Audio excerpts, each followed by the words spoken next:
All right, welcome to another edition of the Mael Time Podcast. I'm joined with a very special guest today, Amir Tibon. Amir and his family were rescued from Nahal Oz by his father on October 7th, and he has a brand new book out, The Gates of Gaza, which I don't know we're going to get into all of that right now, but Amir, thanks for joining today. Hey, thanks for having me, and thank you for everything that you've been doing over the past 15 months to help our soldiers, to help the IDF. I appreciate it from the bottom of my heart. As someone who has a brother who's a combat officer these days, I know how important what you're doing, so thanks for that. So thank you, and I actually I want to get straight to it, right? We've been Dig in. Okay, so when we started Unit 11741, we're trying to help the soldiers achieve the war aims, which were completely removing Hamas and returning the hostages. The current deal that was agreed upon doesn't do either of those. So my understanding is you support this deal, and Okay. First of all, I think this is the best deal possible. It's not a perfect deal, but a lot of times in life, perfect is the enemy of good. And if you wait for perfect, you can lose everything in the meantime. And specifically when we talk about the hostages, time is working against us. Every month, we see more and more of the hostages dying in Gaza, some of them murdered by their captors, others killed accidentally by IDF bombardments, some of them dying because of disease or old age. So it's not like we're working here in sterile conditions and can wait for the best opportunity. What we have in this deal is a framework to potentially bring back all of the hostages, because the deal spells out a way which is complicated and not without risks, but a way to eventually bring back all of the living hostages and all of the dead hostages whose bodies will be found by Hamas. And we should strive, in my opinion, to complete this deal and bring all of them. I don't see another option that brings us back not even half of them. I think the idea that we will rescue them through military operations has proved itself delusional. In 2024, an entire year of war and fighting, during which the IDF entered almost every area of Gaza, we rescued 7 hostages in military operations. During the course of that same year, we estimate that something like 30 hostages died in captivity. So that gives you the balance here. The deal obviously has some risks and downsides, and I assume you will ask me about them. But I think that right now, if we don't bring back the hostages, this will cause immense damage to Israeli society, to the border communities of which I am a part of. I live in the community closest to Gaza City, Nahal Oz, and to the very DNA of Israel, to the very basic Israeli value that you don't leave anyone behind and that this country is committed to its citizens. I am not downplaying the risks of this deal. I think we will have to make a lot of adjustments as a result of it, and there will be prices. But I think the risk of continuing the war and losing so many of the hostages is a greater risk, not just to them and their families, but to Israel as a country, to Israel as a society, and specifically to the border communities that are a symbol of Zionism and that have to be repaired and rebuilt in order to declare victory in this war, and simply cannot be repaired and rebuilt without the return of their hostages. For example, in my kibbutz, we have 2 hostages still in the hands of Hamas, and I can tell you the biggest impediment today to the rebuilding of our kibbutz is the issue of the hostages. Right. I mean, and I know that's not just Nahal Oz. I know from Beirut, Kfar Aza, there's this feeling of how can we rebuild and make a decision if there are people in the community that are still held hostage, and I cannot imagine what that's like. My question for you when it comes to if you're Hamas, right, and you see that this is the Israeli attitude, why would you ever give up all of the live hostages? Because right now with this deal, you just got a ton of humanitarian aid. You have the pressure off from the IDF, and you know that you have Israeli society completely captivated and unable to move forward. So if they know that, why would they give up all of the hostages? Why would Hamas see the Yeah. deal all the way through? And Mm-hmm. then I guess the opponents of the deal would say, and now more soldiers are going to risk their lives and die, God forbid, because we've now given up strategic Assets. points and assets Yep. and control of Okay. certain areas in Gaza. So knowing that Hamas are genocidal maniacs, why would we even trust them to get to stage 3? Okay, so I'll answer the two very valid and important questions. I believe that if the Israeli government came forward and said a very, very simple equation to Hamas, which would be backed by President Trump, which is follow the deal and give us back all the hostages, or we will renew the war at a level that you had not experienced until now. This would be a valid threat that would actually scare Hamas. And I think, by the way, this is how Hamas interprets Donald Trump's threats on the organization. Trump, in his very simple language, said something that we should have said a long time ago, which is bring us back all the hostages and the war will end, or there will be hell to pay. My fear and my complaint to the Israeli government is that we have people inside our government who are actually hurting the effectiveness of Trump's threat by basically telling Hamas, no, it's not about the hostages. Even if you bring back all the hostages, we will still renew the war and fight against you. First of all, I don't know if that's a realistic threat. I don't know if the Trump administration will give Israel the backing to fight Hamas at the level of destructiveness that we would like to have if Israel reneges on the deal. That's a big question mark. But also, I don't think this is a unifying message for Israeli society. I think if you told Israelis, listen, Hamas has decided to break the deal and not give us back the hostages, there would be an overwhelming consensus in Israel to continue the war and escalate the war. Because people in Israel are united behind the goal of bringing back the hostages. But if you come and tell people like Smotrich is doing, it's not about the hostages. That's what basically Smotrich is saying. He's saying we have to fight Hamas and it's more important than the hostages. Today, that's what he said on the radio. He said defeating Hamas is more important than releasing the hostage. That's where you begin to see cracks within Israeli society. So I think the message to Hamas needs to be the Trump message. Give back all the hostages and then we can end the war. By the way, that does not mean Hamas remains in power. That's a separate discussion that we can have in a few minutes about reconstruction and the leverage that Israel can hold over the future of Gaza. That's a separate discussion that we need to have. But we have to be unified in the message that this is now about the hostages. We've been fighting for 15 months. We've done a lot of damage to Hamas in Gaza. We've killed most of their senior leadership. Our soldiers achieved a lot of important things in Gaza. Now it's about the hostages. Give us the hostages, the war is over. Don't give them back, the war continues. That's a very simple message. When you start to contaminate that message with Smotrich's ideas of building settlements in Gaza, kicking out 1 million Palestinians out of the north, that's when Hamas basically says, you know what, we've got nothing to lose. Let's keep fighting because there's no way out of this.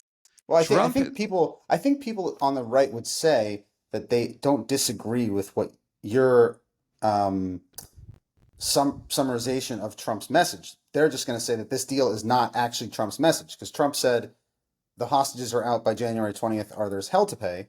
But 3 women came out yesterday and there are 94 people still in Gaza. Okay, so that's true, but this is the Trump deal and it is a gradual deal. And I would have preferred a deal that simply says, give us back all the hostages and we end the war tomorrow, but we don't live in a perfect world. There was a framework to this deal that was created many, many months ago. By the way, was created with very strong impact by the Israeli government. Okay, Biden presented this plan after very, very intensive consultations with Netanyahu and Dermer. And this is the deal that's been on the table. And without Trump's involvement, it wouldn't have been achieved.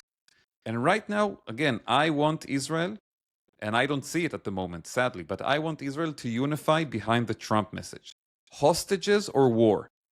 Once you start saying, you know what, the war is more important than the hostages, we are hurting the effectiveness of the Trump strategy, and I'm very concerned about it. Regarding the problematic aspects of the deal, you know, one problematic aspect is the release of prisoners, to which my response is that is pre-calculated in the prices of October 7. From the moment Hamas took 240 of our people hostage, an unprecedented situation in the history of this country, everybody knew there were going to be prisoners released, terrorists with blood on their hands in order to retrieve our people. That's just the face of it. By the way, you can argue that in some ways we have improved our standing because for Gilad Shalit, Netanyahu at the time released more than 1,000 prisoners for one person. In this deal, we are releasing more than 1,000 prisoners, but in return, we're getting 33. That's a much better ratio. It's still not good. It's still nothing to celebrate. Well, I'm going to throw this out there just as a genuine question. If we build it into the calculus on October 8th, saying there are hundreds of people that have been kidnapped, and therefore we're going to have to give back prisoners, why even invade Gaza? If we say that inevitably we're going to have to negotiate with Hamas no matter what, which I don't think was the thinking back then. Unless I'm entirely wrong, but I do. I think it's naive to think otherwise. I think there was always going to be tension between these two issues, but at the end of the day, they should not cancel one another because the war had two goals. Remember, it was to eliminate Hamas as a government and a military, and to return the hostages. And I believed from day one that we were not going to get 100% on either one of those. And it was always a question of balancing each other. How much of Hamas can you destroy? How many hostages can you rescue? We've gotten to a point that after 15 months of fighting, I think we've done good on hurting Hamas, maybe not completely eliminating it, but causing significant damage to its military capabilities. Remember, yesterday a ceasefire went into effect. Hamas did not fire a single rocket on the hours before the ceasefire, which in the past they would always have this barrage at the end of the fighting. In each of those previous wars and rounds of fighting, you would have the last barrage. You did not have it yesterday. But the question now is, okay, what about these hostages? Because like I said, the clock is ticking against them. So I think we would always have had to release many terrorists from prison regardless of what happened in the war. And maybe the ratio improved to some degree. Then there's the question of Hamas remaining in control of Gaza. And here I believe that we still have leverage that we'll be able to use because remember, the deal has 3 phases, right? Phase 1, we're in it right now. It's basically ceasefire and prisoners and a gradual withdrawal from many parts of Gaza in return for 33 hostages. Then you have phase 2, which is all the remaining men hostages, among them my friend and neighbor Omri Miran, 47 years old, father of 2 young daughters, who was kidnapped in front of his family's eyes on October 7. He's alive. He's supposed to return on the second phase in return for more prisoners and a completion of the withdrawal. And then comes in the third phase, which is where Israel will have to be very smart, very strategic.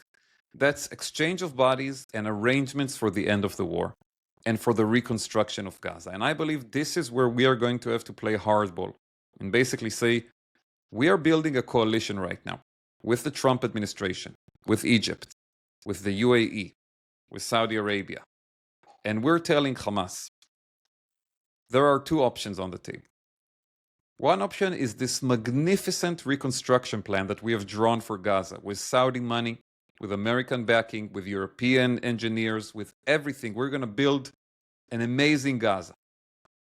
But Hamas has to give up power. No Hamas government in Gaza. The other option is Hamas can remain in power and not a single truck of cement will enter the Gaza Strip. And I want to remind you that in 2014, after Operation Protective Edge, we did the exact opposite. we allowed Hamas to remain in power, and we allowed reconstruction. And Gaza was flooded with building materials while Hamas remained in power. This time, we have to insist on this. There has to be a different government in Gaza, and then they can get everything. They can have an airport as much as I want, but Hamas is not in power. And I think this is going to be the most important phase of the deal. We have the hostages back. They have their prisoners. The war is over. And now the diplomatic battle begins, and Israel cannot lose the diplomatic battle over the day after in Gaza. In a way, this is the most important battle of the war. What do you say to soldiers, though, that, sacrifice the health of their family, time with their kids, time with their partners, lost their businesses, are in financial debt because they were setting out to achieve these goals, and now they have to sit there and watch their own government negotiate with Hamas? I know I'm just going back a step because you said it was naive to think that it was gone, but that they would be removed. But that is what many people thought was actually going to happen. They thought, okay, before we didn't have permission to do that because it was always just, oh, they kidnapped three boys in Yehuda Shomron, and now we're going in, but it's going to be a small little exercise. Yeah. But this is the time where we're actually going to take them out. So how do you address the legitimate feelings, the disappointment of a huge portion of the people who sacrificed everything and were willing to die to save, to protect the country, and now they're stuck there. See this. So I have to say that I'm hearing a lot of voices on this because I'm in touch with dozens of families who had lost their kids in this war. One of the decisions I made on October 8th, after I survived this massacre, that I would find the time to go to the families of soldiers who fought to defend Nahal Oz on October 7 and died in battle. And then when the war in Gaza began, when Israel invaded, soldiers who had been to Nahal Oz on October 7 and rescued my community, and then went into Gaza, they also began dying, and I began going to their families as well. And I can tell you that I'm in touch with families who say everything you just said. But I'm also in touch with many families who support this deal, families who lost their sons in this war, and will tell you, my son died to bring back the hostages. And there are families who lost children in this war, soldiers, who would come to demonstrate with my kibbutz every weekend in favor of this hostage deal. And some of them even found, I don't know from where, the inner strength to get on the stage and speak about it. There's a soldier from Maglan, one of the best units of the IDF, who was in my house on October 7. Literally, he came to my neighborhood. He was part of a small team that my father had joined, and they scanned 25 houses in our kibbutz. The last one was my house. And this guy, Tal Lahat, a young boy from Kfar Saba, he died in Gaza in July, and his parents have been with us in the fight for the hostages. And over the weekend, in the demonstration of kibbutz near Oz, not my Nahal Oz, but near Oz, the hardest hit kibbutz, the main speaker in their weekly demonstration was Efi Shoham, a professor from Jerusalem, whose son Yuval died in Gaza a month ago. Now think about the strength that it takes for a man who had lost his son just less than 30 days ago to go up on the stage and beg the prime minister to complete all the stages of this deal. And his son died in this war. So I respect the families who oppose this deal. I hear from some of them because, again, when I went to bereaved families, I did not distinguish between right wing and left wing and religious and secular and settlers and kibbutzniks. I went to everyone. And I have friends who badly oppose this deal, and I talk to them. But it's also important to know that among the soldiers and among the families and the injured and the people who lost the most in this war, there are varying opinions. And there are also people who look at this now after having sacrificed unbelievable prices in this war, and they say, Baruch Hashem. Baruch Hashem, the hostages are coming back. I just want to turn 1 second here. I know we have about 5 minutes left. Yeah. Specifically with your family surviving, and it was obviously a disaster within the IDF. There's a lot of questions that still need to be answered. I want to turn specifically to the lookout women in Nachalos, because I always try to bring as much attention as possible to their plight, the family's plight. How did we get to a point where bereaved families can be treated in the way that these women's families have been treated? Because as an observer, as someone who before this war would never in a million years consider myself an army insider, the level of disrespect that they are being subjected to is unbelievable. So unbelievable. How did we get here? It's a disgrace. I'm in touch with many of those families, and I organized a few months ago a meeting between those families and our kibbutz for the first time since October 7, which was one of the most, emotional moments that we all experienced, and we bonded. And these families are united in one demand, which is to set up a national commission of inquiry into October 7, what we call Va'adat Chakira Mamlachtit. They've been demanding this since November 2023. They're fighting for it. And I think they're absolutely right, because the internal investigations by the military, I say this sadly, many of them cannot be trusted. The military should not get to investigate itself. I'm going to tell you something. I'm just going to jump in. There's a soldier, a very high-ranking soldier, who fell in Gaza, and became very close with them and the family. And one of the things he told his family member was, never trust the investigations from the army, because there's always going to be something that's off. So make sure you always do investigations separately. So I wouldn't say never. I think there are exceptions, but I don't trust any organization in the world to have the sole responsibility to investigate itself. There has to be a national commission of inquiry, as defined by the law, to investigate the military, the Shabak, the government.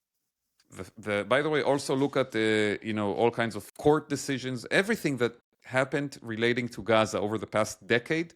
Because remember, Operation Protective Edge in 2014 had one objective: to stop October 7 from happening.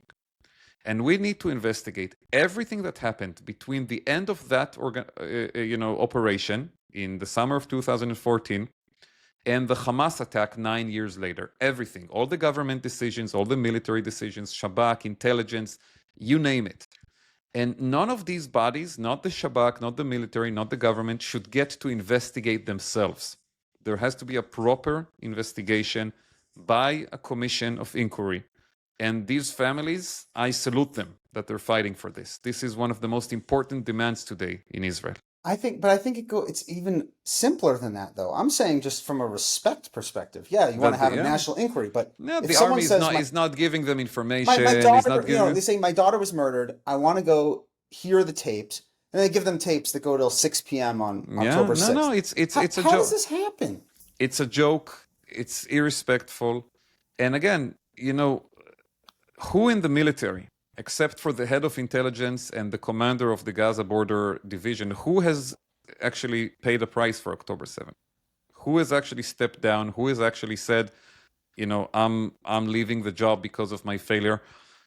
All of these people are still there. By the way, I say the same thing about the government. I think everybody, the prime minister, all the ministers, all the leaders of the army, all the leaders of the Shabak, all the intelligence chiefs, they all should have resigned many, many months ago. It doesn't make sense that the same people who oversaw this disaster are still running the show 15 months later. It just doesn't make sense. I was joking to a friend yesterday after the 3 women were released. And I said, imagine they're sitting in the helicopter, they're talking to their mom, and they say, okay, what happened again? And they say, oh, well, everyone was asleep and Hamas invaded and this is what happened. And I said, oh, so who's the head of the army now? And who's in charge? And you're like, oh, it's the exact same people. It's listen, how could you even imagine that? It's unbelievable. And again, this is something that is, I think, a testament to a lack of leadership in our country at the moment and a lack of personal example. Because I can tell you that I know mid-level commanders in the IDF who felt a need to resign after what happened and offered to, drop their ranks. But we're seeing the political leadership, the leadership of the army, the leadership of the intelligence acting as if nothing should be expected from them. And this And is sad. I hope we can find the time to have a much longer discussion. My central disagreement with I guess I'm not going to say you, but the general tendency to go after government as the top is just that love them, hate them, think that they're horrendous. At the end of the day, they're people who had a job, who had a driver, who their job was on the Gaza border. Their job was to make sure that the IDF had enough helmets and enough guns and enough tanks. And those people they were terrible at their jobs. So that's completely separate. And it's the emphasis.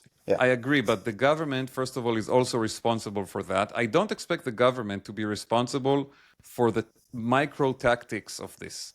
But if the military is unprepared for this kind of thing, that is also on the government. And then there are deeper questions. How did Hamas have such an arsenal of weapons? This is a question for the government, not for the army. All that money that came in from the Qatari suitcases, which the government not just allowed, but actually encouraged, and at one point begged the Qataris to bring in that money. The issue of the Philadelphia corridor that Netanyahu made into the biggest issue of the war a few months ago. 15 years you were prime minister. Why didn't you put any pressure on the Egyptians to stop the smuggling over there? I mean, and they have cameras that can see everything. What's the point? What's the point? Right. And of course, the whole strategy of making deals with Hamas and viewing Hamas as the restraining force in Gaza. I remind you that in May 2023, 4 months before October 7, Netanyahu ordered an operation against the Islamic Jihad in Gaza because they fired some rockets at Israel, with a clear order to the army not to touch Hamas, because Hamas is a partner for restraining the Islamic Jihad. All of these, now maybe there were policy reasons to do that, I don't know, but all of this has to be investigated so that we learn the lessons. And right now, the government is refusing to even set up such a commission. Honestly, because they know they will emerge very badly from it. And what happens is we're not getting answers. The families rely on the partial investigations within the army, some of which I believe are completely tainted. And this is not the place where we have to be so many months later and after such a great sacrifice from so many people in our country. And we have to help guarantee a better future, even if there's going to be enemies on the other side, to make sure that everyone's kids has the best chance of surviving and having the best chance when they're putting on a green uniform of helping Israel. And that requires having, better leadership and organization from the army. Yeah. Leadership. Leadership. What you're doing is leadership. Thank you. And I'll say this, though. We really got into it because we said there's a problem. I thought the problem was maybe a couple weeks, a couple months. And again, you and I, we can talk for hours and hours and hours about this. But once I started smelling how none of the answers made sense, I really just started digging into it. And then I was like, there's no way that what they're saying is true. There's just no way. And then you realize that, these are long-standing problems. I mean, our own Shaul finally was brought to rest today. Okay? Yeah. He died in a nagmash. That was not M113 that we know should not have been in combat because it wasn't designed to be in combat. And yet, when I was on the northern border, when I was on the border with Gaza, the nagmash was in combat in this war. So these are problems that are so deep and really need to be harped on because it's the only way there's going to be a change. And Amen. I agree. Please God, it happens soon, and Amen. There'll be some expediency to it. And let's end this with the hope that we get all our people back, and we can bring the communities back, because that will be the real victory. When people in Gaza, a year from today, will look across the border, they will see Nachal Oz and Be'eri and Kfar Aza and Sderot growing and expanding. That's when they will know that they lost the war. I'm into that. Thanks so much. All right, brother. We'll be in touch.